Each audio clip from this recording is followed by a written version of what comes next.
सभी सुनने वालों को मेरा नमस्कार। मैं कर्नल हरमिंदर सिंह आपसे फिर मुखातिब हुआ हूँ। आज 9 जून सन 2022 है और ये मेरा तीसरा वीडियो है। आज फिर हम कल की बात को थोड़ा सा आगे बढ़ाएंगे कि ये बीमारियां हमें क्यों लगती हैं, हम दुखी क्यों हैं। क्योंकि इसके आगे जाने का यानी परमात्मा क्या है, आत्मा क्या है, उसको कैसे पाना है, कैसे ढूंढना है, ये बातें ऊपर के बहुत ऊपर के लेवल की हैं। वो अभी हम उनकी बात अभी नहीं करेंगे, साथ साथ होती रहेगी थोड़ी थोड़ी।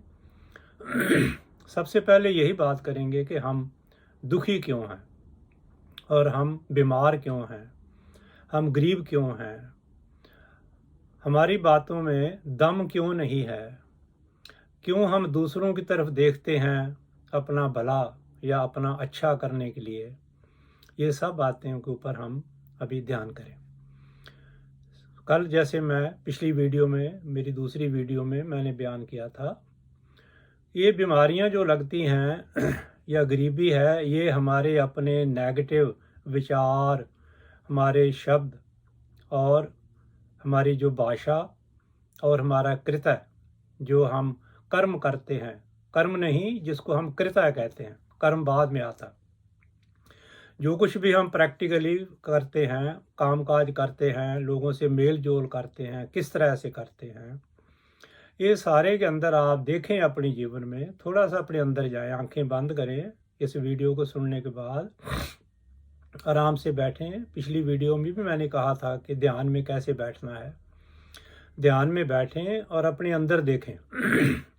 मेरी जो बातें हैं वो आपको बिल्कुल सत्य नज़र आएंगी। हम सारा जीवन नेगेटिव विचारों में फंसे रहते हैं। ये एक आदत है, ज़रूरत नहीं है। किसी की बुराई करने की हमें कोई ज़रूरत नहीं है, लेकिन एक आदत पड़ गई है और हम कभी भी रुक के उसको देखते नहीं कि ये आदत हमें क्यों पड़ी, कब पड़ी और इसका कोई फ़ायदा या नुकसान है। ऐसे समझें, आप कहीं जा रहे हैं और आपने गलत सड़क ले ली है, दिशा गलत हो गई है, तो आपको लगता है कि हम गलत आ रहे हैं। आप किसी से पूछते हैं कि भाई यही रास्ता फलानी जगह को जाता है। अगर नहीं जाता तो आप उसमें करेक्शन करते हैं, तब्दीली करते हैं, पीछे को मुड़ते हैं, अपने असली रास्ते को ढूंढते हैं ताकि आप अपनी मंजिल पर जा सकें। लेकिन जीवन हमारा जो इतना महत्वपूर्ण है, वो किस दिशा में जा रहा है उसकी तरफ हम ध्यान नहीं देते।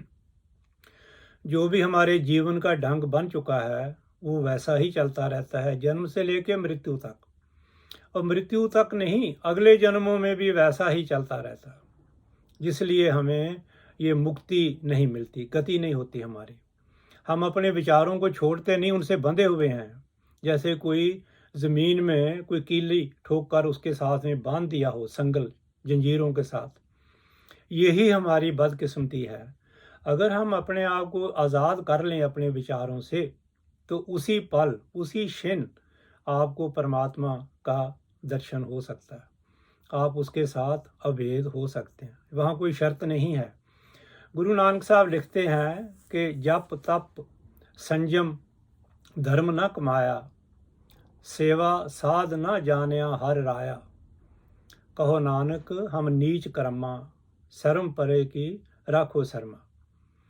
वो कह रहे हैं कि दुनिया में जो भी लोग करते हैं, जप करना, तपस्या करनी और कोई अच्छे कर्म करने, पुण्य दान करना या परमात्मा की भक्ति करनी, राम राम या कुछ भी बोलना, वो मैंने कुछ भी नहीं किया। तो फिर क्या है, फिर मैं तेरी शरण में आ गया हूँ और तुम मेरी शर्म रखो, मेरी लाज रखो, लज्जा रखो मेरी। अभी वो क्या है, शर्म क्या है कि आपने जो कुछ भी अंदर है आपके, उसको सरेंडर कर दो, समर्पण कर दो परमात्मा जी के आगे कि राख प्रभ चाहे मार। अगर इस स्टेज में आएंगे आप, सब कुछ उसको दे दो, अच्छा भी दे दो, बुरा भी दे दो। बुरे विचार हैं वो भी परमात्मा को दे दो, अच्छे विचार हैं वो भी परमात्मा को दे दो। अगर अच्छे विचार रख लोगे तो उनकी उगराही करने के लिए, उनका कर्ज वापस लेने के लिए आपको फिर अगला जन्म और उसके और अगले जन्म लेने पड़ेंगे, और हर जन्म में फिर कोई ना कोई गलतियां होंगी और ये चक्रव्यूह टूटेगा नहीं। तो समर्पण करना ये बहुत ज़रूरी है, और गहरे में करना है, ऊपर ऊपर से नहीं, अंदर से। और फिर ये देखो कि वो समर्पण की कोई आपके अंदर कोई रेखा दिखाई दे रही है क्या? वो समर्पण करने से क्या हमारे अंदर की जो मन की स्थिति है, जो वृत्तियां हैं, आदतें हैं हमारी, क्या उनमें कोई फर्क पड़ा? अगर उनमें फर्क नहीं पड़ा तो समर्पण हुआ नहीं। दूसरा ये देख लेना कि समर्पण करने के बाद मन में हल्कापन है क्या? अंदर आपके कोई रोशनी दिखती है क्या? आपको अपने ऊपर भरोसा है कुछ कि अब भी आप दूसरों की तरफ भागते हैं, वहाँ से सुख लेने के लिए, आनंद लेने के लिए, पैसा लेने के लिए? क्या दूसरों की तरफ भागते हैं कि अपने अंदर बैठे परमात्मा से, अपनी आत्मा से जुड़ते हैं, जो कि सारी दुनिया उसने बनाई है, पूरे यूनिवर्स बनाए हुए हैं? तो क्या वो आपकी मुश्किलों को हल नहीं कर सकता? कर सकता है, करता भी है, लेकिन हम समर्पण नहीं करते। हमारी हौमा अहंकार जो है वो झुकने को तैयार नहीं। जब वो झुकने को तैयार नहीं है तो फिर वो हौमा ये कहती है कि मेरी शर्तों पर परमात्मा जी मेरी मदद करें। हम परमात्मा को भी एक नेता या मंत्री या कोई बड़ा सरकारी अफसर समझते हैं कि उसके पास चापलूसी करने से, उसके पास पैसा देने से, चढ़ाने से, या उसकी सेवा करने से वो मंत्री या वो सरकारी अफसर हमारी मदद कर देगा। परमात्मा जी इन बातों से रीझते नहीं हैं। उनके पास एक ही बात है, वो आपका समर्पण। समर्पण का मतलब ये है वो आपसे कोई ईन नहीं मनाना चाहते, वो आपके जीवन में, हमारे जीवन में दखल नहीं देते। वो कहते तू जैसा भी जीना है जी।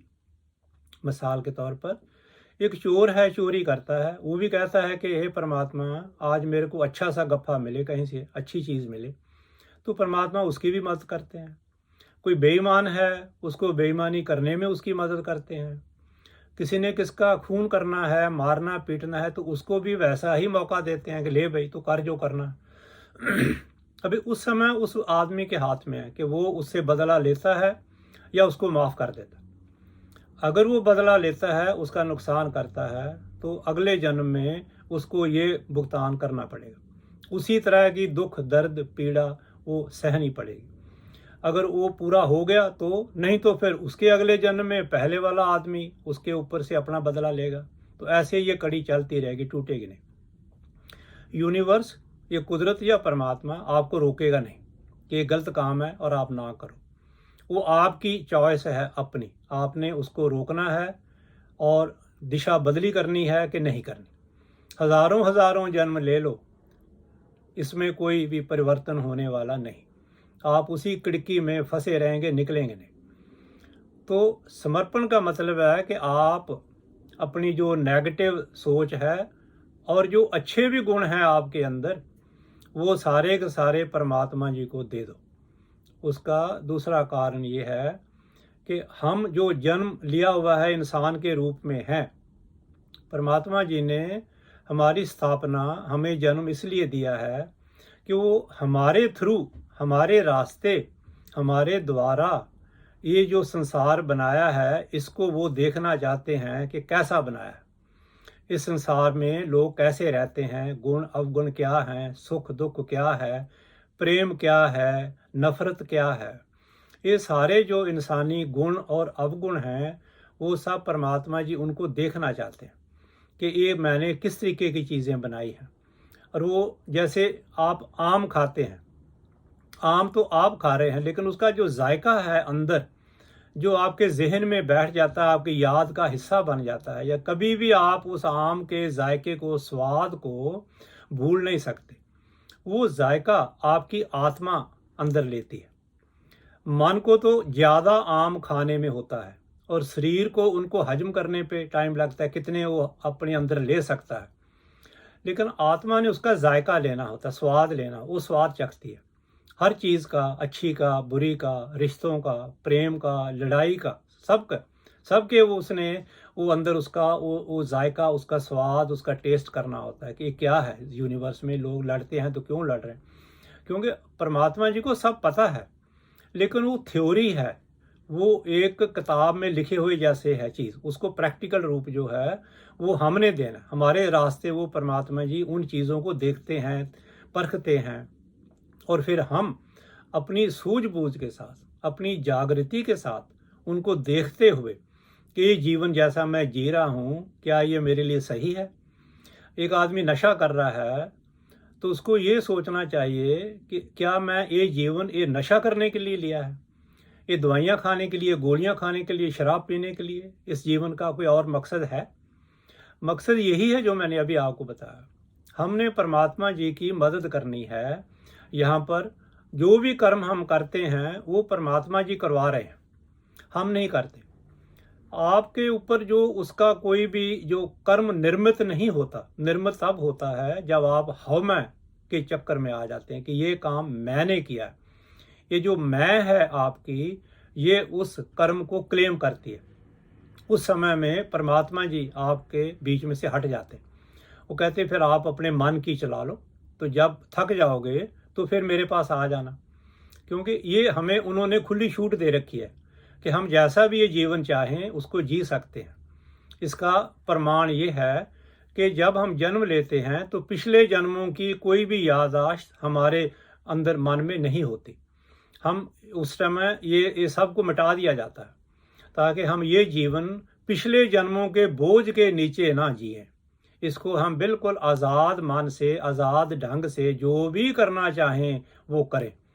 परमात्मा जी कहते हैं तुम अपने आप को ऐसे समझो कि जैसे आप एक कुक हैं, लांगरी हैं, खाना बनाते हैं, फ़र्ज़ करो शेफ़ हैं, बड़े होटलों में जो खाना उनको शेफ़ कहते हैं, और आपकी रसोई में सब किस्म के सामान मौजूद है। जो भी आपको चाहिए वो सब राशन उसमें पड़ा है। उससे आपने जो भी बनाना है बनाओ, जितना बनाना है बनाओ।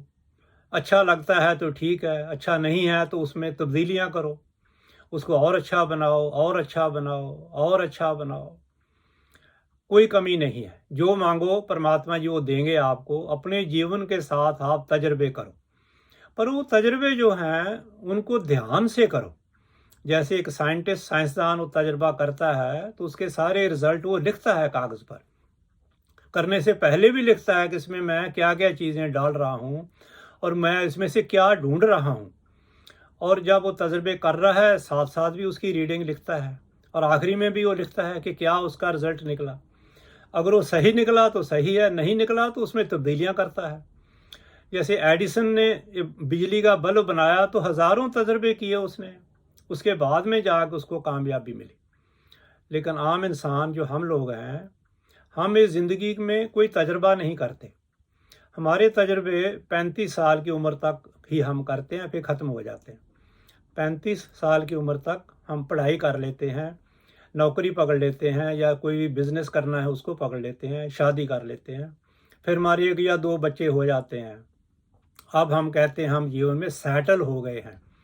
उसी सेटल में हम कोल्हू के बैल की तरह बाकी के 70 साल जीते हैं। 60-70 साल उसमें कोई तब्दीली नहीं आती। हम अंदर से ग्रो नहीं करते, बढ़ोतरी नहीं हो रही, गति नहीं हो रही हमारी। हम अपने विचारों से, अपना जो इर्द गिर्द है, माहौल है, रिश्तेदार हैं, दोस्त हैं, उनमें तब्दीली नहीं होती। रिश्तेदारों में तो तब्दीली नहीं हो सकी, दोस्तों में होती है, पड़ोसियों में होती है, कामकाज में होती हैं तब्दीलियाँ। लेकिन हम आम तौर पर अपने विचारों को बदली नहीं करते, उन्हीं को पकड़ लेते हैं। वो सही हैं कि गलत हैं उसके ऊपर हम कोई तजर्बा नहीं करते, उनको हम एग्जामिनेशन में नहीं लाते, देखते नहीं हैं ध्यान से। ध्यान नहीं लगाते तो जीवन में तब्दीली नहीं होती। वही काम, वही आदतें। अगर आप एक टूथपेस्ट करते हैं तो आपको वही टूथपेस्ट चाहिए, दूसरा नहीं। आप चाय पीते हैं तो पीते ही जाते हैं, कितनी चाय चाहिए, कितनी नहीं चाहिए, ज़्यादा है, कम है, इससे मेरा हाजमा ख़राब होता है, भूख लगती है, नहीं लगती, नींद आती है, नहीं आती, आप कुछ सोचते नहीं। बीमार हो जाते हैं तो डॉक्टर के पास पहुंच जाते हैं। बीमारी आपकी है और उसका पता डॉक्टर को होना चाहिए। क्या खराबी है, क्यों हुई जी, पता नहीं जी क्यों हो गई जी। तो फिर डॉक्टर अपनी सूझबूझ से जो उसका ज्ञान है उसके अनुसार वो आपका इलाज करते हैं। अभी इलाज शरीर का हो रहा है, बीमारी शरीर में नहीं है, बीमारी आपके मन में है और आपकी आत्मा में है। उसका इलाज होता नहीं। शरीर जो है उसका इलाज करने से कोई ख़ास फ़र्क पड़ता नहीं। दवाइयाँ ज़हर हैं और वो आपको वो अपने ऊपर वो कर लेती हैं, अपने से अटैच कर लेती हैं, जुड़ जाते हैं आप दवाइयाँ खाने में। इतनी इतनी गोलियाँ लोग रोज़ खाते हैं कि जिसका अंदाज़ा लगाना भी मुश्किल है, और वो छोड़ते भी नहीं। मेरे पास आते हैं, मैं नेचुरोपैथ भी हूँ, सब बीमारियों के इलाज करता हूँ, बिना दवाइयों के करता हूँ। पर वही लोग ठीक होते हैं जो मेरी बातों से उनके ऊपर कोई प्रभाव होता है, वो समझ जाते हैं कि मेरे अंदर तब्दीली करने की ज़रूरत है, वो एकदम ठीक हो जाते हैं, उसी समय ठीक हो जाते हैं। क्योंकि पाँव में मोच है, घुटने सूजे हुए हैं, कोहनी में दर्द है, तो उसी पर आधे घंटे में लोग ठीक हो जाते हैं। 10-10 साल 15 साल की पुरानी दर्दें किनकी कमर में हैं, घुटनों में हैं, वो आधे घंटे में ठीक हो जाते हैं और दोबारा कभी हुई भी नहीं उनको। लेकिन जो लोग मेरे पास आते हैं घूमने फिरने के लिए, चलो देखते हैं ठीक हो गई तो ठीक, नहीं तो गोलियां तो खा ही रहे हैं, वो ठीक नहीं होते। उनका मन उनको ठीक नहीं होने देता। वो मन कहता है ला ये इससे क्या होगा, इससे कुछ भी नहीं होगा। ये किसी को मैंने बोला कि आप इस पर गीली मिट्टी रखें, वो हंसने लगा, कहता है जी मिट्टी लगाने से क्या होगा, मिट्टी से कभी कोई रोग ठीक होता है? और मैं आपको यकीन दिलाता हूँ कि कैंसर तक के रोग मिट्टी से ठीक हो सकते हैं। ये मिट्टी हमारी माता है, परमात्मा ने बनाई है। इसके अंदर वो सब गुण हैं, जो सभी शक्तियां हैं। मिट्टी मिट्टी निर्जीव नहीं है। इसको हम माता तो कहते हैं, लेकिन हमारे अंदर इसकी अहमियत नहीं है कि इसके अंदर क्या गुण है, हमने कभी देखे नहीं। हम जो नेचुरोपैथी पर हैं लोग, हम इसका खूब इस्तेमाल करते हैं।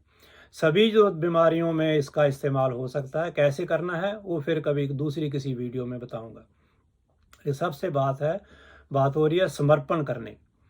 तो समर्पण अगर आप अंदर से कर दें, क्यों क्यों समर्पण करना वो भी आप समझ लें। क्योंकि मैं जो भी बात बोलूँगा उसका मैं आपको उसका रीज़न दूंगा, उसके कारण दूंगा, और वो क्यों है, और ये सब बातें परमात्मा जी से आती हैं, मेरे पास से नहीं। मैं इसमें निर्दोष हूँ, मुझे बीच में मत घसीटना। कहीं पूछ सकते हैं मेरे से सवाल, लेकिन ये सब परमात्मा जी का और सब सत्य है, उसके अलावा मैं कुछ बात बोलता नहीं। समर्पण इसलिए करना है कि हम सारी उम्र ये नेगेटिव जो चक्की चलाते हैं, बुरी लोगों की बुराई करते हैं, जजमेंट देते हैं, उनको नापते तोलते हैं, पहली नज़र से देख लेते हैं कि ये आदमी के कपड़े, इसका चेहरा कैसा है, ये मेरे से ऊपर है कि नीचे है, गरीब है कि अमीर है, सियाना है कि बेवकूफ़ है, मेरे से तगड़ा है कि कमज़ोर है। एक पल से पहले ये मन उसको इस रीडिंग में डाल देता है और अपने ऊपर फैसला कर देता है कि कहाँ पर खड़ा। उसी लिहाज से हम उसको उसके साथ में अपना संबंध जोड़ते हैं, बातचीत करते हैं, रिश्ते बनाते हैं, दोस्तियाँ करते हैं, बिजनेस होते हैं। लेकिन वो पहली इंग्लिश में भी कहते हैं ना, जो first impression is the last impression, वो इंप्रेशन हमारे अंदर से टूटता नहीं है। पहला वो गांठ बन जाती है, अच्छी है तो अच्छी, बुरी है तो बुरी। वो आदमी कितना भी अच्छा हो जाए जीवन में, हम वो अपने अंदर की मन की गांठ खोलते नहीं। वो गांठ नहीं खुलती है तो वो क्या है, हमारी एनर्जी, हमारी ऊर्जा अंदर रुकी हुई है। हमारी ऊर्जा को भी गांठ लग गई है, वो आगे नहीं चलती, हमारी गति नहीं हो रही। आप प्रोग्रेस नहीं कर सकते अध्यात्म के रास्ते पर जब तक आपकी ये सारी गांठें खुल ना जाएं। और ये गांठें क्या हैं? आपके विचारधारा। आपने एक विचार बना लिया कि ये आदमी अच्छा है कि बुरा है, उसकी गहराई में आप गए नहीं, उसकी गहराई में, उसकी आत्मा में, उसके मन में आपने झांका ही नहीं। आपने शरीर देखा, उसके कपड़े देखे और उसका एक फैसला कर लिया, और उसी फैसले के ऊपर सारा जीवन आप अटल रहते हैं, बदली नहीं करते। जबकि इसमें उस आदमी का कोई कसूर नहीं है, उसका मन और आत्मा जो उसको चलाते हैं वो आपने देखे ही नहीं। और शरीर को देख के अपने आप नेगेटिव एनर्जी में फंसे बैठे, वो आपकी जाएगी नहीं। ये अगले जन्म में भी ये नेगेटिव आपके साथ रहेंगे, उसके अगले भी 1000 जन्म ले लो, ये निकलेगा नहीं। मेरे पास एक किताब है, एक डॉक्टर न्यूटन, वो लिखते हैं, वो लोगों को हिप्नोटाइज करते हैं, पिछले जन्मों में भेज देते हैं आत्मा को। और एक आदमी हिप्नोटाइज होके वो अपने पिछले जन्मों को याद करके उनको बता रहा है कि 30,000 साल से मैं जन्मता और मरता आ रहा हूँ, और मेरे अंदर जो ईर्खा है, ये ईर्खा लोगों से करता है, वो नहीं जा रही मेरे से। ये आप इसको गहरे में मेरी बात को समझ लेना। 30,000 साल में एक युग जो है ना तकरीबन 3,500-4,000 साल का होता है। आप देख लें कि वो सतयुग, वो द्वापर, त्रेता, कलयुग, एक बार पूरा अपना चक्कर काट के दूसरा चक्कर भी काट लिया है, वो आदमी उसी जगह पर उसकी आत्मा बैठी हुई है, उसमें तब्दीली नहीं हो रही। और इसमें परमात्मा जी आपके ऊपर कोई रियायत नहीं करते, वो किसी को माफ़ी गलती नहीं देते, वो बीच में आते नहीं। ये आपकी आत्मा का अपना ये उसका है जो उसने करना है और अपने लिए करना है। जितना आप जागरूक होकर जीवन जिएंगे, अपनी गलतियों को साथ साथ ही सुधारते जाएंगे, तो फिर देखेंगे थोड़े दिनों बाद गलतियां होती ही नहीं। आप अगर जागरूक हैं तो गलतियां होनी बंद हो जाती। गलती हो गई है, सॉरी बोलो, उसके लिए क्षमा मांगो और उसके आगे चलो। क्योंकि कोई भी गलती, जैसे छोटा बच्चा वो चलना सीखता है, गिर जाता है, रोता है, पर माँ उसको खड़ा करती है, उसके घुटने मिट्टी वगैरह लगी है, घुटने में छिल गया है, तो उसको वो संतावना देती है, प्यार करती है, और वो बच्चा फिर उठ के भागना शुरू कर देता है। अगर वो गिर गया था, बैठा ही रहे कि दोबारा चलूंगा तो फिर गिर जाऊंगा, गलती होगी तो फिर वो चलना ही नहीं सीखेगा। तो गलतियां करने से ही आदमी जीवन में प्रोग्रेस करता है, तरक्की करता है, आगे बढ़ता है। गलती ही नहीं है तो फिर कोई कार्य जो है वो पॉसिबल नहीं, सरल हो ही नहीं सकता। तो इसलिए गलतियों से नहीं डरो, गलतियां करो, लेकिन वो गलती बार बार नहीं करो। अभी एक गलती है, अनजाने में हो गई है, अभी ये बार बार करते हो तो गुस्ताखी हो जाती है। गुस्ताखी की माफ़ी कोई नहीं, आपका कर्म निर्मित हो गया। आपने अपनी जो हौम है, अभिमान है, अहंकार को पूरा करने के लिए आपने वो कार्य किया, वो आपका कर्म निर्मित हुआ और उसका एवजाना आपको देना पड़ेगा। अगले जन्म में, उसके अगले जन्म में, उसके अगले, लगे रहना बेशक हज़ारों हज़ारों अनगिनत जन्मों तक। जब तक उसकी भरी पूर्ति नहीं होगी, आप आगे एडवांस नहीं कर सकते। जितनी मर्जी पूजा अर्चना कर लो, जो मर्जी कर लो, कुछ नहीं होने वाला। आपकी आत्मा को सब अंदर पता है। ये आप जो ज़िंदगी जी रहे हैं, मन के लिहाज से जी रहे हैं, मन का आगे कुछ लेना देना नहीं। आत्मा की जिम्मेवारी है, उसको फिर वापस जन्म लेना पड़ता है। और वापस जन्म आधे घंटे से लेकर 2 घंटे के बीच में वो आत्मा नए गर्भ में चली जाती है, जो इसी चक्कर में। इसको गुरु नानक साहब लिखते हैं, जो मर जम्मे सो कच निकच। जो बार बार मरता और जन्मता है, वो कच्चे कांच की तरह हैं। जैसे कांच को पिघाड़ लो तो दोबारा फिर उससे नया बर्तन बना लो, नई चूड़ियाँ बना लो, नया कुछ भी बना लो।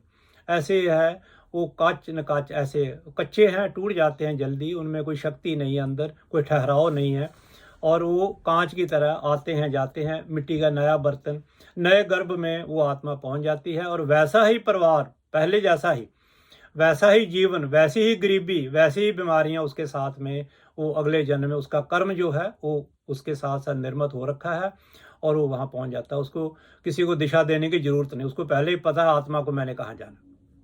आत्मा झूठ नहीं बोलती, आत्मा परमात्मा का हिस्सा है, और उसको पता है कि ये मेरा कार्य बैलेंस है, बाकी है, शेष है, और मैंने वापस जन्म लेना है, और वापस चल पड़ती है। परमात्मा जी बीच में नहीं आते। वो पूछते हैं ये बात कि क्या तुम आगे चलने के लिए तैयार हो, तो आत्मा को पता है, अपनों कहती नहीं।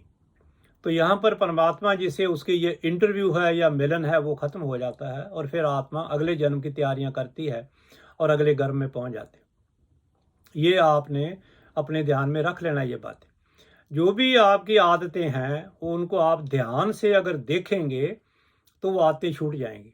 करना कुछ नहीं है, उसके लिए कोई कोर्स नहीं करना, किसी स्कूल कॉलेज में नहीं जाना। इसके ऊपर फिर बात करूंगा कभी, कि जो हमारी बुरी या अच्छी आदतें हैं वो क्यों हैं, और उनको हम कैसे अपने कब्जे में कर सकते हैं, उनसे कैसे निजात पा सकते हैं। तो अभी जो आपने नेगेटिविटी क्रिएट करी है, किसी को जजमेंट दी है, उसको क्रिटिसाइज किया है, उसको अच्छा बुरा बोला है, उसके मुंह पे बोला है, जो उसकी पीठ के पीछे बोला है, चुगली, निंदा, झूठ, बेईमानी, रिश्वतखोरी, जिससे भी दूसरे का मन दुखे, वो आप उसके लिए जिम्मेवार है, आपको उसका जाना देना पड़ेगा। अब ये नेगेटिव एनर्जी है, इसको आप एनर्जी को ख़त्म नहीं कर सकते, आप कितना भी पुण्य दान करें। मैं एक और किसी धार्मिक गुरु की बात सुन रहा था यूट्यूब पर, तो वो कहते हैं कि आप ध्यान में बैठे, भक्ति करें और पश्चाताप करें। अभी ये दोनों बातों से ये काम होने वाला नहीं। आपको जब तक अपने अंदर की उस आदत को आप देखते नहीं और उसके प्रति आप जो है शर्मसार नहीं होते, सॉरी नहीं बोलते, उसको अडॉप्ट नहीं करते कि हाँ किया तो मैंने ही है, जिम्मेवारी नहीं लेते उसके लिए, तब तक उस आपके स्वभाव में कोई तब्दीली होने वाली नहीं। ये जिम्मेवारी जो है ये बहुत ज़रूरी है। जिम्मेवारी लोगे तो फिर आप उसके संचालक हैं, उसके आप निर्माता बनते हैं। जो निर्माता है या जो मैन्युफैक्चर चीज़ें बनाता है फैक्ट्री में, वो ही उसमें तब्दीली कर सकता है, दूसरा कोई नहीं। तो आपके अंदर वो तब्दीली तब तक नहीं होगी जब तक आप अपने उस गुण या अवगुण को स्वीकार नहीं करते। तो इसके ऊपर मैं अभी आपको बताऊंगा, पर अभी सबसे पहले यह को स्वीकार करने से क्या है कि वो आप बोलो परमात्मा जी को बोलो कि ये आप ले लो, ये एनर्जी को, ये जो मैंने ऊर्जा अपने अंदर से ये पैदा की है, इसको मैं मेरे वश में नहीं है इसको सरल करना या इसको ख़त्म करना। तो परमात्मा जी के पास ही ये शक्ति है, वो उस आपकी ऊर्जा को ले सकते हैं, अच्छी को भी और बुरी को भी। अच्छी को भी नहीं रखना, मैंने पहले बताया है कि फिर उसकी उगराही करने आना पड़ेगा, वो भी आपके लिए नहीं है। हम यहाँ हैं ही नहीं, हम यहाँ परमात्मा के नुमाइंदे हैं। ऐसे समझें जैसे एक सरकार, एक गवर्नमेंट, एक कंट्री, देश जो है वो दूसरे देश में अपना कोई नुमाइंदा भेजता है जिसको हम राजदूत कहते हैं। वो राजदूत उस दूसरे देश में वही काम करेगा जो उसकी पीछे से सरकार, गवर्नमेंट उसको आदेश देती है। वो वहाँ पर जाके अपनी मर्जी से कुछ भी नहीं करता, और वो वहाँ पर रह करके जो भी बोलेगा करेगा उसकी जिम्मेवारी पीछे उसके मेन कंट्री, अपने ओरिजिनल देश की जो सरकार है उनकी जिम्मेवारी होती कि वो वहाँ क्या करता है, वो उसके लिए जिम्मेवार है। ऐसे ही हम यहाँ परमात्मा के नुमाइंदे हैं इस दुनिया में। हमारा अपना कुछ नहीं है, हमारा मन हमें चला रहा है लेकिन वो सब गलत है, वो सब आगे काम नहीं आता। इसलिए हम परमात्मा से टूटे हुए हैं, इसलिए हमें चैन नहीं है, आराम नहीं है, खुशी नहीं है, आनंद खेड़ा हमारे जीवन में है ही नहीं, ठहराव नहीं है, सहज नहीं है, कुछ भी नहीं है। हम वो भूतने बेताल, गुरु नानक साहब लिखते हैं, भूतने और बेताल, बिना ताल के नाचते हैं। ऐसे भूत हैं जो बिना ताल के, आउट ऑफ ट्यून में नहीं नाचते। हम बिना ताल के हमारा जीवन चल रहा है, हम कहीं नाच रहे हैं, कहीं गालियां दे रहे हैं, कहीं मार रहे हैं, काट रहे हैं, पीट रहे हैं, लोगों को खा रहे हैं, अपना पेट भर नहीं रहा हमारा, और फिर मर जाते हैं और अगला जन्म शुरू हो जाता है। तो ये जो ऊर्जा है इसको परमात्मा जी अपने आप के अंदर से ले सकते हैं, पर आपने उसकी उनको विलिंगनेस देनी है। मैं तैयार हूँ, मैं समर्पण करता हूँ, आप मेरे जीवन में आएँ और ये मेरी सारी भावनाएं, मेरी आदतें जो मुझे दुखी करती हैं, इनके प्रति मुझे सतर्क करें ताकि मैं इनके ऊपर फतेह पा सकूं, इनको जीत सकूं, इनको बदली कर सकूं। और अच्छी आदतें आप जो भी करते हैं, दान पुण्य, वो भी आप बोलो आपने जिसको भी दिया वो भी परमात्मा है, आप भी परमात्मा हो, और परमात्मा तो परमात्मा है ही। तो जिसको भी आप दे रहे हैं वो भी बेशक भिखारी आपको लगता है, लेकिन वो भिखारी है नहीं। वो आपको गरीब लगता है, वो गरीब है नहीं, ये एक ड्रामा है। उसमें उसने गरीब की पोशाक पहन रखी है। जैसे फिल्मों में आप देखते हैं, कोई विलन है, कोई गरीब है, कोई दुकानदार है, कोई शहनशाह है, तो वो असल में वो पर्दे के पीछे वो सब दोस्त हैं, एक जैसे इंसान हैं, आपस में बातचीत करते हैं, आपस में मिलते जुलते हैं, रिश्तेदारी है, उनका प्रेम है, दोस्ती है। पर्दे के आगे सामने स्टेज पे आते हैं तो एक दूसरे के वो खिलाफ बोलते हैं। जो ऐसे ही ये जीवन है, सारा ड्रामा है। यहाँ कुछ भी नहीं है अपना अपना कहने के लिए। अपना कहने के लिए एक आत्मा है अंदर, वो परमात्मा से जोड़ो, अच्छे कर्म करो, ताकि आपका ये जो सफ़र है, ये बार बार जन्म और मरण का, ये खत्म हो जाए। इससे बाहर हो जाओ, ऊपर उठ जाओ, फिर आप आओगे दुनिया में, ऐसे आएंगे जैसे बुद्ध आते हैं, कृष्ण आते हैं, जीसस आते हैं, नानक आते हैं। ऐसे लोगों का भला करने के लिए, लोगों को ऊपर उठाने के लिए फिर आओगे। फिर आप खुद भटके हुए आत्मा की तरह यहाँ भूतने मान के नहीं आओगे, आप किसी पर्पज़, किसी मकसद के लिए आओगे। तो ये ऊर्जा सब आप परमात्मा जी को दे दो, बोलो आप ले लो और मेरे को फार्ग करो जी, मैं ऐसे ही बोझ उठाए हुए घूम रहा हूँ, अच्छा भी और बुरा भी, ये आप उनको समर्पण कर दें। तो इसके लिए उसके बाद अलाउ करना है, फिर अपने अंदर रहना है। फिर ये बोलने से नहीं बात होगी कि आपने बोल दिया सुबह शाम और आपने समझा काम हो गया, अभी आगे का काम परमात्मा तो करेंगे, लेकिन आपने सतर्क रहना है उसके प्रति। अभी कोई ऐसी घटना आपके जीवन में घटेगी जहां पर आपको दूसरे बंदे को माफ़ करना है। अभी आप माफ़ करेंगे कि नहीं करेंगे, ये परमात्मा जी नहीं बोलेंगे कि भैया तुम इसको माफ़ कर दो, वो नहीं बोलेंगे। वो आपको स्टेज सेट करके देंगे, दूसरा बंदा आएगा, वो आपकी पूंछ पर पैर रखेगा, आपको दुख देगा, तकलीफ देगा थोड़ी बहुत। अब आप क्या करते हैं? जंप करते हैं, उसके गले पड़ जाते हैं, उसको गर्दन से पकड़ लेते हैं, उसका नुकसान करते हैं, या उसको मुस्कुरा के माफ़ कर देते हैं। अब यहाँ पर ये देखिए, वही काम अगर आपका कोई भाई-बंद, आपका बच्चा या कोई अनजाने से कर देता है तो आप उसको माफ़ कर देते हैं। वही काम कोई अनजान बंदा करता है तो हम उसको गले से पकड़ लेते हैं। आपकी गाड़ी का एक्सीडेंट हो जाता है, अगर आपके बच्चे ने, आपके भाई ने, आपकी बीवी ने वो गाड़ी मारी है कहीं, तो आप कुछ नहीं बोलते। लेकिन किसी की गाड़ी आपसे थोड़ी सी रगड़ भी लग जाए तो आप उसको पुलिस में, स्टेशन में ले जाते हैं, उसको मुकदमा करते हैं, उसके इंश्योरेंस के पैसे लेते हैं। अभी माफ़ी नहीं है हमारे जीवन में, फॉरगिवनेस है ही नहीं, इसलिए चैन नहीं है। जब तक आप माफ़ करना नहीं सीखेंगे, तब तक आपके जीवन में अमन और चैन और ठहराव नहीं आएगा। या आप जो मर्जी कर लें, जहाँ मर्जी हिमालय में चले जाएं, आप केदारनाथ में चले जाएं, आप आसमान पे चढ़ जाएं, कहीं भी चले जाएं, चैन नहीं आएगा। फॉरगिवनेस जो है अंदर वो आएगी तो फिर प्रेम आएगा, प्रेम आएगा तो लोगों को माफ़ करने की शक्ति आएगी, दया आएगी, धीरज आएगा, अंडरस्टैंडिंग, समझना, दूसरे का पॉइंट ऑफ व्यू समझना कि उसने ये रखा है तो क्यों रखा है भाई, क्या लेना मेरे से। फिर इन बातों में अगर आप आएंगे तो आपकी चेतना ऊपर उठेगी, फिर आपके ये बंधन कटेंगे जो आपको बांध के रखे हुए हैं, नीचे वाले लेवल पे रखे हुए हैं, और वैसा ही आपका जीवन चल रहा है। तो ये इन बातों को समर्पण और ये नेगेटिविटी पॉजिटिविटी सब कोई परमात्मा को देनी है, और इन्हीं की वजह से आपका जीवन जो है वो, बीमारी है, हम सोचते ही बीमारी की बातें हैं, 24 घंटे सारा जीवन गरीबी की ही सोचते हैं। गरीब होना गुनाह नहीं है, उससे आप बाहर निकल सकते हैं। गरीबी की बातें करना, उसमें अपने जीवन को बांधे रखना, मैं तो गरीब हूँ जी, मैं तो गरीब हूँ जी, क्या, ये ऐसा नहीं बोलना। आज से, अभी से जब आप ये वीडियो सुन रहे हैं तो अपनी आदतें बदली करें। अपने आप को कोसना नहीं है, अपने आप को किसी भी चीज़ के लिए जिम्मेवार नहीं ठहराना। ये हालात हैं आपके पिछले जन्मों के, आपकी आदतों के कारण है। परमात्मा ने आपको कोई दुख तकलीफ नहीं दे रखी, वो आपके, हमारे सब के माता पिता हैं। माता पिता या वो हमारे ईश हैं, ईश देव हैं, हमारे क्रिएटर हैं, हमारे सृजनहार हैं। वो हमें दुखी नहीं करते, दुखी हम अपनी आदतों से हैं, अपने विचारों से हैं, और वो हमारे जीवन में दखल नहीं देते, इतना सा है। वो बोलते हैं धीरे धीरे, वो हमें सुनती नहीं आवाज़ उनकी, हमारे कान जो है वो बाहर का शोर सुनते हैं। मन की दुनिया में हम फंसे हुए हैं, वो शोर है सारा। वो जो परमात्मा की आवाज़ है हमारे अंदर है, वो आप ध्यान में बैठेंगे, जब अंदर शांति होगी विचारों से, तो परमात्मा की आवाज़ आपको सुनने लगेगी, उसके बगैर नहीं। तो अभी आज से क्या करना है, मैंने कुछ एक बातें लिखी हैं, मैं आपको बताता हूँ। इनको अपने जीवन में आप लिख लेना, पेपर पे लिख लेना, कागज़ पे। ये मेरे से सुनने के बाद में वीडियो को रोकें और कागज़ पर लिख लें, जो भी भाषा आपको अच्छी लगती है। मैं आपको हिंदी में इनको बोल के सुनाता। ये है मेरा ऐलान। आप एक, पहली बात ये समझ लें कि आप एक परमात्मा हैं, एक परमात्मा का हिस्सा हैं, उसके बच्चे हैं, तो वही गुण आपके अंदर हैं।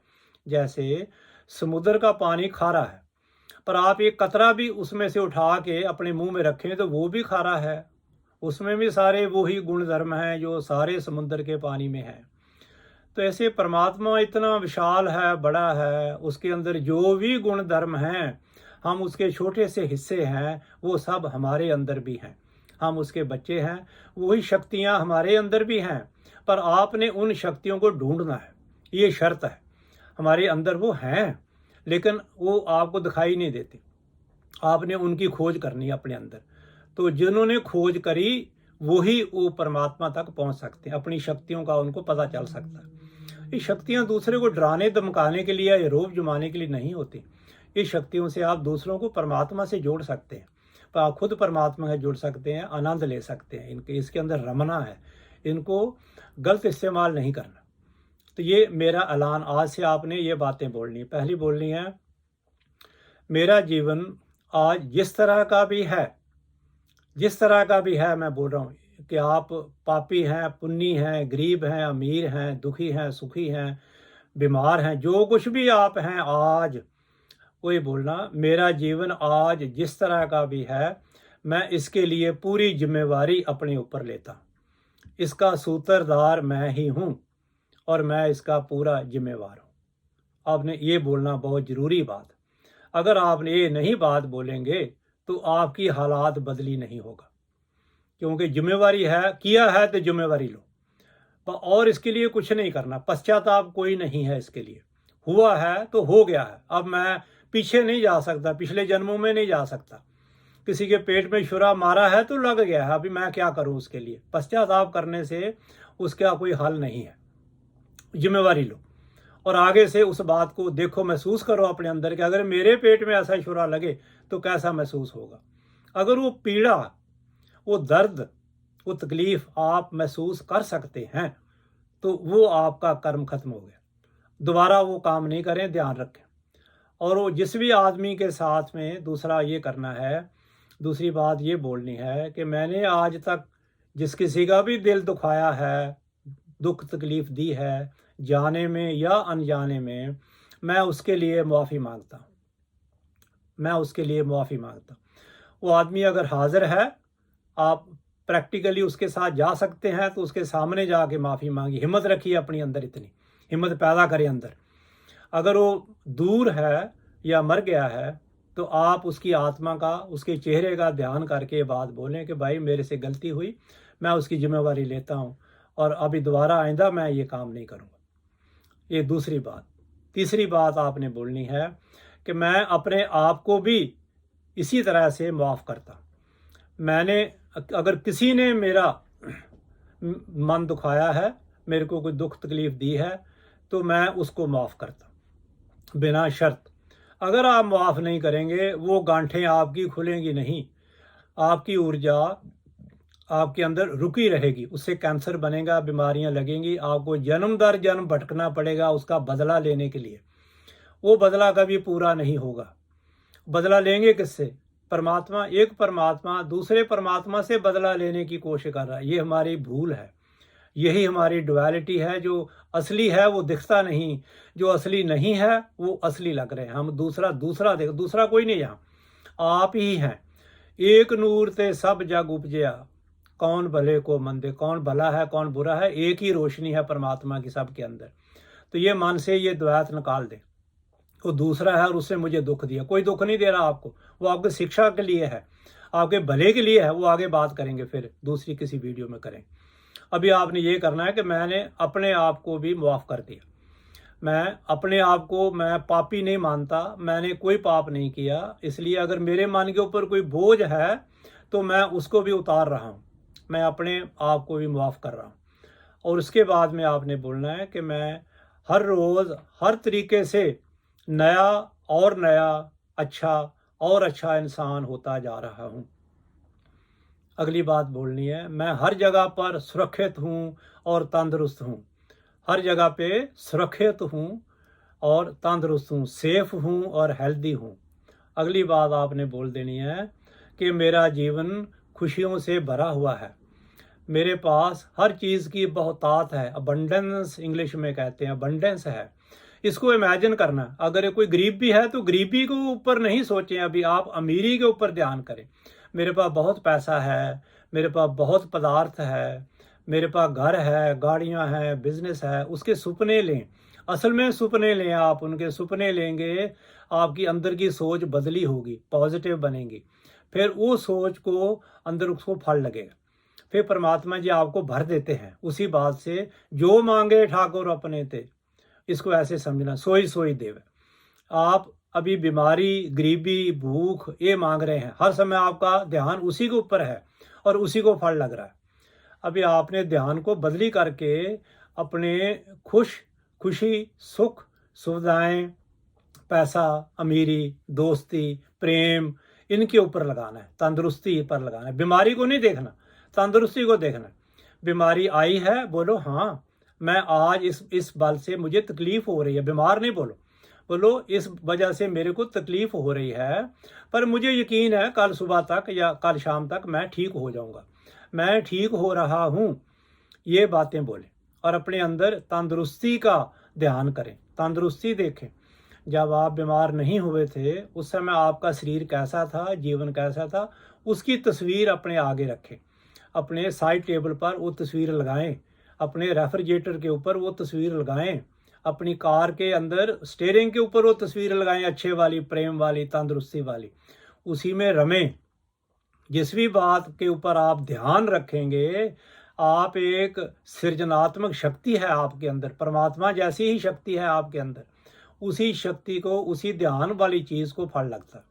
बुरा है तो बुरा, अच्छा है तो अच्छा। ये बात अपने अंदर पूरी तरह से बैठा ले और ये बोले मैं उस परमात्मा का ही एक हिस्सा हूँ, बिछड़ा हुआ हूँ, और मैं चाहता हूँ कि मैं वापस परमात्मा जी से जुड़ूँ। मैं सबको प्रेम करता हूँ, करूँगा नहीं। अपने इस पूरी बात में आपने एक तो नेगेटिव शब्द कोई नहीं लाना, दूसरा आने वाले समय की बात नहीं करना। मैं ऐसा करूँगा गा नहीं, इसमें कोई फ्यूचर नहीं है, आने वाला समय नहीं है। जो वर्तमान है यही बोलो, ये मेरे पास है। उसको अपने अंदर महसूस करो, आंखें बंद करो और उसको महसूस करो अपने अंदर कि ये मेरे पास है। तो थोड़े दिनों में आपका जो काल चक्र था वो कट जाएगा और आपकी नई जिंदगी आप देखना 6 महीने के अंदर आपको अपने पूरे जीवन में हर दिशा में जिधर भी आप ध्यान लगाएंगे उसी तरीके की तब्दीलियां आनी शुरू हो जाएंगी। इन बातों के ऊपर ध्यान रखना है। तो फिर इस वीडियो को अभी मैं यहाँ समाप्त करूँगा, ज़्यादा लंबा हो रहा है, बातें जारी रहेंगी। इन्हीं बातों को मैं अगले वीडियो में चलाऊँगा ताकि आप अभी ध्यान में बैठें, श्वास लें, लंबे लंबे 4, 5, 10 श्वास लें और 20 से 25 मिनट तक आंखें बंद करके अपने विचारों को देखें। जब शांति हो जाती है तो अभी जो मैंने आखिरी में कुछ बातें बोली हैं, ये ऐलान के तौर पर ऐलान करें, इसको डिक्लेयर करें, कुदरत को बताएं कि ये मेरा इरादा है, इस तरीके का जीवन मैं अभी से जीना चाहता हूँ। अपनी आत्मा को जगाएं, अपने मन को पीछे करें थोड़ा सा, अपने आप को घटिया महसूस नहीं करें, गिरा हुआ वो महसूस नहीं करें अपने आप को।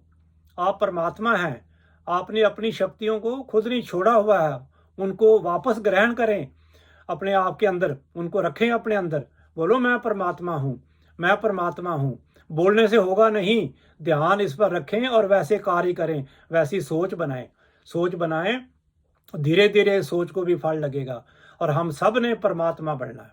उसके पहले ये जन्म मरण खत्म नहीं होगा।